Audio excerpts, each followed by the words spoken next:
Hi friends, இது உங்கள் serial channel. இன்றைக்கி நம்ம இலக்கியா சீரியலோட ப்ரோமோ தான் பார்க்க போகிறோம். மறக்காமல் நம்ம சேனலை சப்ஸ்கிரைப் பண்ணுங்கள். வாங்க வீடியோக்குள்ளே போகலாம். கார்த்திகை கூட்டிகிட்டு கௌதமும் இலக்கியாவும் வீட்டுக்குள்ளே போகிறாங்க. ஜானு என்ன ஆச்சு, எதுக்கு அவள் அப்படி பண்ணா அப்படின்னு சொல்லிட்டு கேட்குறாங்க கார்த்திக்கிட்ட.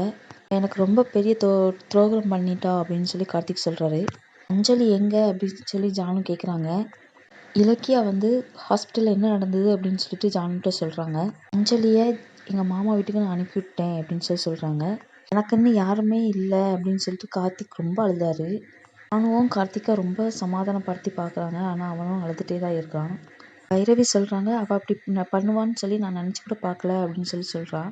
கௌதம் சொல்கிறாங்க, இதுக்கெல்லாம் நீங்கள் தான் காரணம் அப்படின்னு சொல்கிறாங்க. கார்த்திக் ரொம்ப மனசுடைஞ்சு போயிருந்தாங்க. என்னை தனியாக விடுங்க, நான் கொஞ்சம் தனியாக இருக்கணும் அப்படின்னு சொல்கிறாங்க. உடனே எல்லாரும் போயிருந்தாங்க. அடுத்து இலக்கியாவுக்கு ஒரு ஃபோன் வருது. அவங்க மாமா ஃபோன் பண்ணுறாங்க. அவங்க என்ன சொல்கிறாங்க, என்ன நடக்க போகுது அப்படிங்கிறத முழு எபிசோடு பார்த்து நம்ம தெரிஞ்சுக்கலாம். மறக்காமல் நம்ம சேனலை லைக் பண்ணுங்கள், ஷேர் பண்ணுங்கள், கமெண்ட் பண்ணுங்கள், சப்ஸ்கிரைப் பண்ணுங்கள். நன்றி, வணக்கம்.